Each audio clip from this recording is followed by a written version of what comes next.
नमस्कार बच्चों, BA first में जो तुलसीदास का कविवर तुलसीदास के जीवन व्रत पर प्रकाश डाल दिया। जीवन व्रत में इसका जीवन परिचय। तो कविवर तुलसीदास हिंदी साहित्य के उत्कृष्ट कवि हैं, राम भक्त कवि हैं। तो इसका जैसे फर्स्ट सेमेस्टर में भी पढ़ा है तो वे राम काव्य धारा के प्रवर्तक कवि हैं और इनका जन्म विक्रम संवत 1589 यदि ईस्वी बोले तो 1532 ईस्वी में शुक्र क्षेत्र में हुए थे। राजापुर में आया था, सोरो के राजापुर में। कहीं इसको एटा के वहां भी बोल देते हैं, शुक्र क्षेत्र में है। तो इसका राजापुर नामक स्थान पर हुआ था। तो इनका बचपन का नाम राम बोला था और इसकी माता का नाम हुलसी था। तुलसी लिखा हुआ ये गलत है, हुलसी देवी था, हुलसी था। जनश्रुति है कि उनके माता पिता ने उसे पैदा होते ही त्याग दिया था, क्योंकि वह मूल नक्षत्र में पैदा था, मूले में, इसलिए उसके माता पिता ने उसे त्याग दिया था। तो इसके गुरु का नाम था स्वामी नरहरिदास और जन्म श्रुति है कि कविवर तुलसीदास अपनी पत्नी, उसकी पत्नी का नाम था रत्नावली को की फटकार की वजह से वे राम भक्त कवि बने थे। और कविवर का निधन तुलसीदास का 1623 ईस्वी में हुआ था या विक्रम संवत 1680 में। तो तुलसीदास ने विपुल साहित्य की रचना की है। इसके 12 प्रमाणिक ग्रंथ हैं। इसके अलावा भी रचना की है, जैसे रामचरितमानस, राम लला नछू, पार्वती मंगल, जानकी मंगल, और भी हैं जैसे गीतावली, कृष्ण गीतावली, कवितावली, विनय पत्रिका, दोहावली, इनके द्वारा रचित गीति काव्य हैं।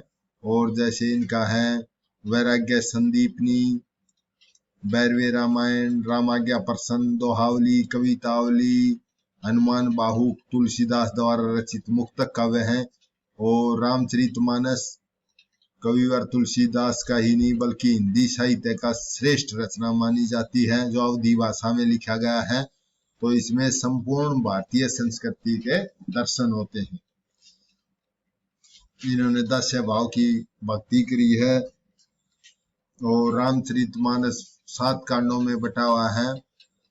अयोध्या कांड, बाल कांड, किष्किंधा कांड, सुंदर कांड, लंका कांड और उत्तरकांड। अगला है तुलसीदास की समन्वय भावना का संक्षिप्त टिप्पणी लिखिए।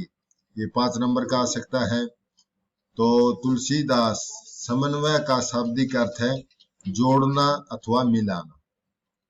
व्यापक अर्थ में समन्वय शब्द संयोग या परस्पर संबंध के निर्वाह का द्योतक है, यानी प्रतीक है। लेकिन संकुचित अर्थ में समन्वय परस्पर विरोधी बातों में विरोध का परिहार करके उनमें सामंजस्य स्थापित करने का द्योतक है। गोस्वामी तुलसीदास के युग में हमारे देश में विभिन्न प्रकार की विरोधी विचारधाराएं सक्रिय थी।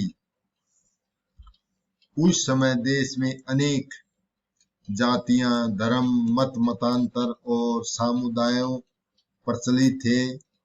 गोस्वामी तुलसीदास ने विभिन्न विरोधी विचारधाराओं में समन्वय की स्थापना करने का विराट प्रयत्न किया है।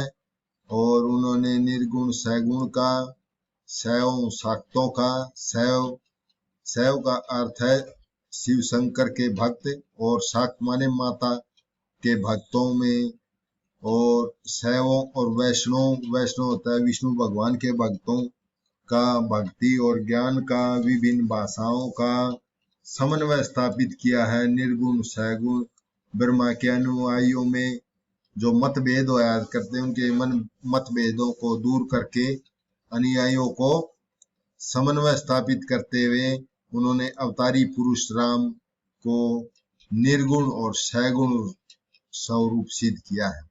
जैसे उन्होंने कहा है सैगुण अगुण नहीं कुछ भेदा, गावे ही मुनि पुराण बुध वेदा। अगुण सगुण दोय ब्रह्म स्वरूपा, अखत अगाध अनादि अनूपा। तो इस प्रकार उन्होंने समन्वय की भावना प्रकट की है निर्गुण और सैगुण में। तुलसीदास के युग में सांख्य योग, वेदांत योग आदि में पर्याप्त मतभेद थे। कवि ने इनमें समन्वय स्थापित करने का प्रयास किया है।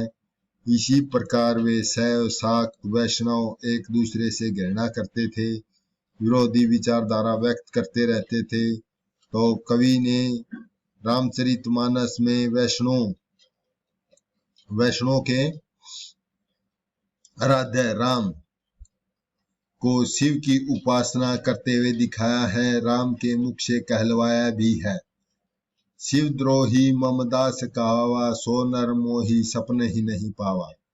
तो इस प्रकार इसी समन्वय भावना के कारण हजारी प्रसाद द्विवेदी ने तुलसीदास को सच्चा लोकनायक कहा है।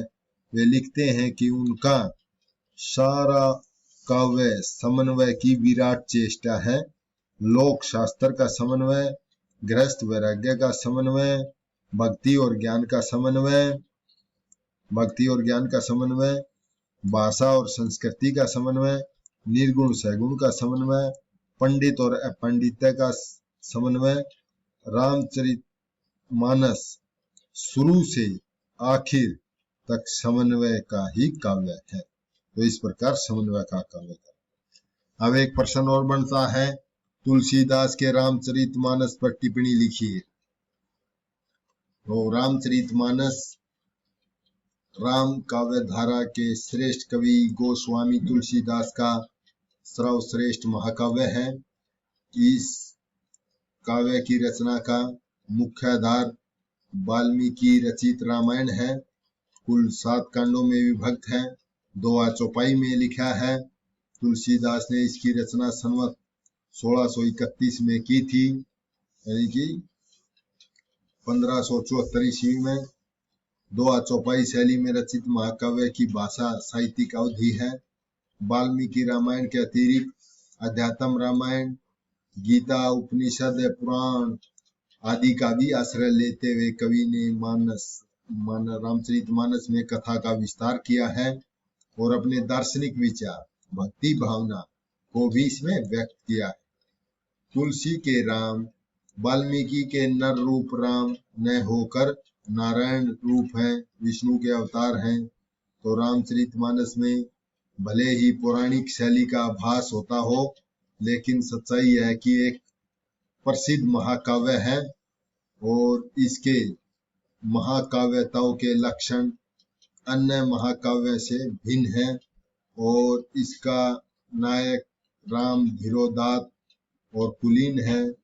वे परोपकारी, पाप विनाशक, भक्तों, ऋषियों, मुनियों के रक्षक हैं, धर्म के उद्धारक हैं, मर्यादावादी हैं। वे आदर्श की प्रतिष्ठा करने वाले नायक हैं। नायकताओं की दृष्टि से इसे श्रेष्ठ महाकाव्य कहा जा सकता है। रामचरितमानस में वीर रस, शांत रस, विभत्सव रस, अद्भुत रस और श्रृंगार आदि रसों का परिपाक हुआ है। अतः इस योजना की दृष्टि से वे इसे एक सफल महाकाव्य कहा जा सकता है। रामचरितमानस का उद्देश्य राम राज्य की स्थापना करना था। इसी उद्देश्य की पूर्ति के लिए श्री राम ने उत्तर से दक्षिण की ओर प्रस्थान किया। वन गमन के बहाने उन्होंने राक्षसों का वध किया। बाद में रावण जैसे आतताइयों का अंत करके राम राज्य की स्थापना की। यही नहीं उन्होंने रामचरितमानस में जीवन के विविध रूपों के अंतर्गत पुत्र जन्म, विवाह, राज्याभिषेक, सामूहिक उत्सव, रीति रिवाज, देवी देवताओं का पूजन आदि धार्मिक कार्यों का भी वर्णन किया गया है। कवि ने इस महाकाव्य का प्रकृति के आलंबन, उद्दीपन, उपदेशिका, मानवीकरण आदि रूपों में सफल वर्णन किया है और यह महाकाव्य अपनी समन्वय भावना के लिए प्रसिद्ध है।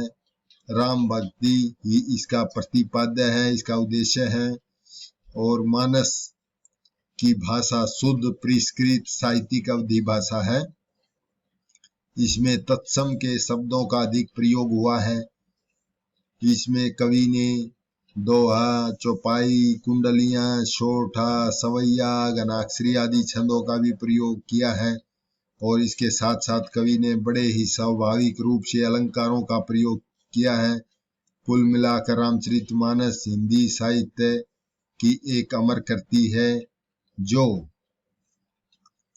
जो साहित्य को रस मगन करती है, दार्शनिकों की गुत्थी सुलझाती है, प्रत्येक मानव की समस्या को सुलझाती है। तो इस प्रकार रामचरितमानस आज भी प्रसिद्ध है और आगे भी रहेगा। इस प्रकार यहाँ पर समाप्त होता है ये 5 नंबर का आ सकता है। धन्यवाद।